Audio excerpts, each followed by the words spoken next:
has refused to explicitly comment on the cause of the disaster. That could be due to concerns that the Muslim Brotherhood, which has enjoyed close ties with the administration in the past, is responsible for the terror attack, reports the DC Whispers website. One DC Whispers source went so far as to suggest part of the Obama administration's hesitation to make public statements regarding the Russian airline tragedy is based upon concerns there is a Muslim Brotherhood connection, and that measures are being taken by administration officials to make certain no such connection, if in fact it exists, will become part of the investigation, reports DC Whispers, known for their access to inside sources. In 2014, it emerged that the Department of Homeland Security maintains a hands-off list of individuals with terrorist ties, allowing them unfettered entrance to the United States.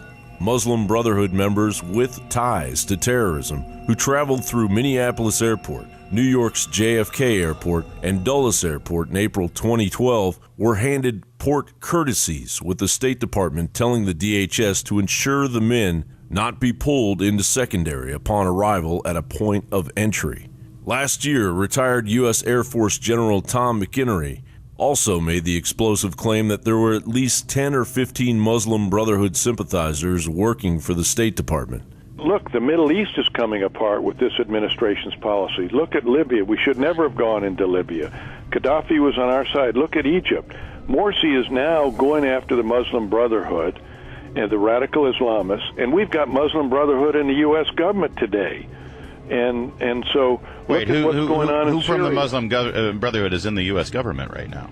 Who? Yes. Look, I haven't got their names exactly, but there's a list of them, at least 10 or 15 of them. In February this year, 14 individuals with ties to the Muslim Brotherhood visited the White House and met directly with President Obama. Meanwhile, Russia and Egypt are still refusing to acknowledge that the disaster was a terrorist attack, despite an abundance of evidence suggesting the plane blew up in midair after a sudden explosion. John Bound for INFOWARS.com. Tonight, we'll be airing part 1 of our interview with the poisoned kids of Coldwater Creek. Now, these are victims of St. Louis's nuclear legacy. They're going to be sharing their story of growing up playing in this beautiful creek. Unbeknownst to them, would actually cause untold deaths, cancers, and deformities to multiple generations. The poisoned kids of Coldwater Creek, they're serving as a precursor and a warning to the current state of emergency that's going on in St. Louis today, as well as for many states across the nation that might not even be aware of the nuclear waste in their midst. But first, we're going to tell you about the latest ironic social justice BS that means you're a racist.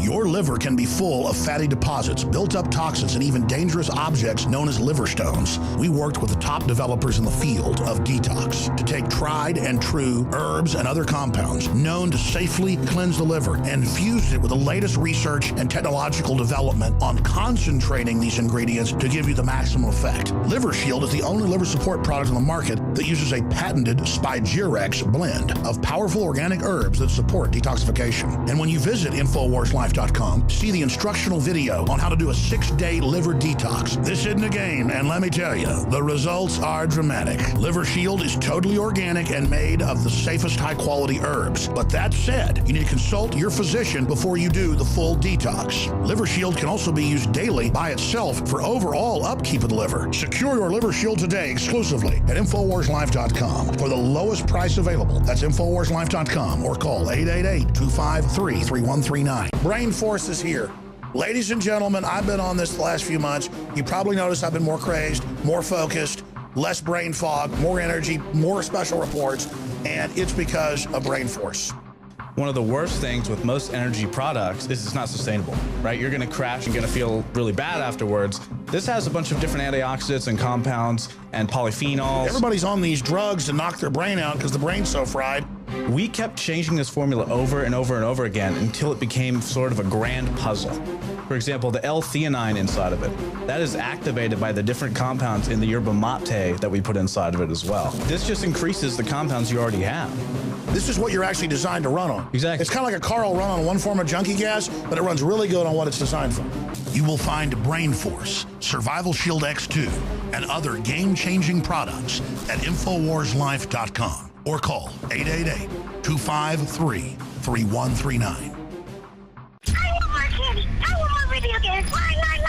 And it's that type of behavior that spurred me to do the research to develop a true nutraceutical formula that was designed to smooth out and help children focus. All of our children are hit with modern mind control. Television, music, fast food, GMOs, sugars, you name it. Young humans have not yet developed their nervous system and are being hammered daily by globalist concoctions. It's no wonder they can't focus and calm down and then are put on dangerous psychotropic drugs. Working with my team, we set out to find the best formula with the highest quality ingredients that children would actually like and take. We worked with the leading manufacturer in nutritional supplements that are safe for children to bring you the most affordable and powerful calming formula out there. Introducing Child Ease with herbs and calming extracts like chamomile and lemon balm and essential nutrients that taste great. Obtain your Child Ease today at InfoWarsLife.com. That's Child Ease exclusively at InfoWarsLife.com. Knockout is back. If you want a product that has 10 known ingredients that naturally get your body to relax, your brain to relax, so you get deep, restful sleep, Knockout's it. InfoWarsLife.com. L-theanine, hops flower extract, lemon balm extract, valerian root extract, chamomile flower extract, L-tryptophan extract, melatonin, and more.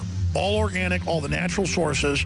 It's the same price as leading brands of melatonin that are 3 milligrams a piece. It has 3 milligrams, the standard recommended dose for an adult. It's got the GABA, so it would probably cost $50 to take all this as separate pills. It's $19.95. You take one or two of these, and it just is really clean, restful sleep is what the reviews are. It's what I've experienced. And it just synergistically puts everything in there. InfoWarsLife.com. That's InfoWarsLife.com. Or call 888-253-3139. The CIA-connected feminist icon Gloria Steinem says that you are a racist if you attack Planned Parenthood. Oh, listen to this lefty logic. Now, Gloria Steinem claimed the current backlash against Planned Parenthood is part of an ultra-right-wing attempt to restore the basis of patriarchy, or a male-dominant system, and the necessity of a long-term racist system which is controlling reproduction. Now, it's just complete doublespeak here. She talks about if you, in order to control reproduction, you have to control the bodies of women. Now, if you can wade through all of that doublespeak, you'll find the irony in the fact that Planned Parenthood was set up by a self-described racist who was a woman. The founder, Margaret Sanger, famously said in 1939, "We don't want the word to go out that we want to exterminate the Negro population." So Planned Parenthood was literally created by a woman to control the Black population by controlling the bodies of Black women and other minorities. African Americans account for over 1/3 of all abortions in America, even though they represent only around 12% of the population. Black babies are 5 times more likely to be aborted than whites. Overall, since Roe v. Wade in 1973, an estimated 16 million Black babies have been aborted. So who's the real racist? Is it you because you are against the chopping up and selling of baby parts? Let's look at the real racist past of Planned Parenthood. You know, I know who Margaret Sanger is, and I know that she believed in eugenics and that she was not particularly enamored with Black people. And one of the reasons that you find most of their clinics in Black neighborhoods is so that you can find a way to control that population. And I think people should go back and read about Margaret Sanger, who founded this place, a woman who Hillary Clinton, by the way, says that she admires. Look and see what many people in Nazi Germany thought about her. In 1916, H.G. Wells' lover, Margaret Sanger, starts her promotion of eugenics in the United States. In 1923, Sanger receives massive funding from the Rockefeller family.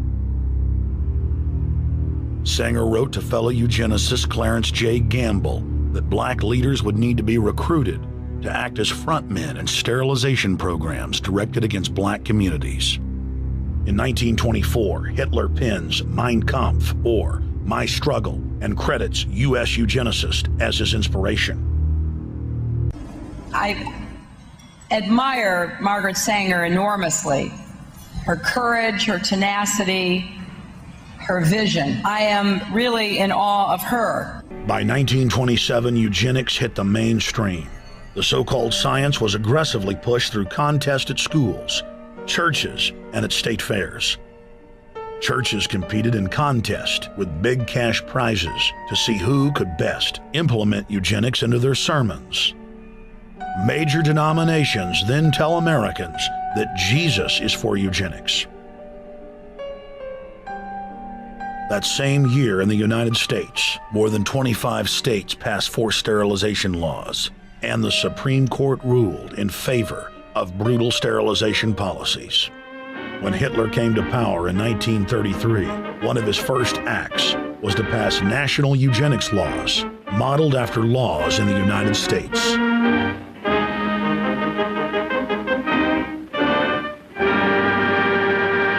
The Nazi brand of eugenics had embarrassed the elites, but they had no intention of stopping their plans. The Allies literally fought with each other over who would get top Nazi eugenicist. It didn't matter if the SS doctors had tortured tens of thousands to death. They were free to go. The Angel of Death, Joseph Mengele, and his boss, Ottmar von Verscher, were not prosecuted, and von Verscher even continued his work in Germany after the war. Eugenicists were angry that their great work had been exposed. They then scrambled to camouflage their agenda. Eugenics Quarterly became Social Biology. The American Birth Control League became Planned Parenthood. New terms like transhumanism, population control, sustainability, conservation, and environmentalism replaced racial hygiene and social Darwinism. Mrs. Margaret Slee, president of America's Planned Parenthood Federation, maintains that European women should stop having babies for the next 10 years. Don't you think such a theory, such a radical theory, is antisocial? On the contrary, it seems to me that it is more practical and humane. What about the women who want babies now and in 10 years will not be able to have babies? Rather impracticable, don't you think? Oh, John, you do ask hard questions. I should think that instead of being impractical, it is really very practical and intelligent and humane. And while we're here, let's just discuss this patriarchy that Gloria Steinem was talking about. This is the real patriarchy that's ruling the world, the Rockefellers and their ilk, who infiltrated the feminist movement a long time ago. They wanted to use it as a tool to divide and conquer, as a top-down social movement controlled by the political class. The movement to get women in the workforce wasn't about empowerment. As the late Aaron Russo revealed, the women's liberation movement was hijacked by the elite as a way to break up the family and as a method of revenue generation. Aaron, what do you think women's liberation was about? And I said, I had pretty conventional thinking about it at that point. I said, I think it's about women having the right to work, getting equal pay with men, just like they won the right to vote, you know? And he started to laugh. He said, you're an idiot. He said, let me tell you what that was about. We, the Rockefellers, funded that. We funded Women's Lib, you know? And we're the ones who got all over the newspapers and television, the Rockefeller Foundation. He says, and you want to know why? He says, there were two primary reasons. And they were, one reason was we couldn't tax half the population before Women's Lib. And the second reason was, now we get the kids in school at an early age. We can indoctrinate the kids how to think. It breaks up the family. The kids start looking at the state as the family, as the school, as the officials, as their family, not as the parents teaching them. Anyone can look at the cost of living increase, the rate of divorce, and over-medicated children being raised by the state to see that this plan has largely succeeded at the expense of the family. By hijacking feminism and making it about defeating men, the establishment has succeeded to a great extent in marrying women to the state. Feminism is a top-down social movement controlled by the political class. It's routinely used to exploit the female voter base, all while completely ignoring genuine women's rights issues. The Obama administration, like so many administrations before, can say they're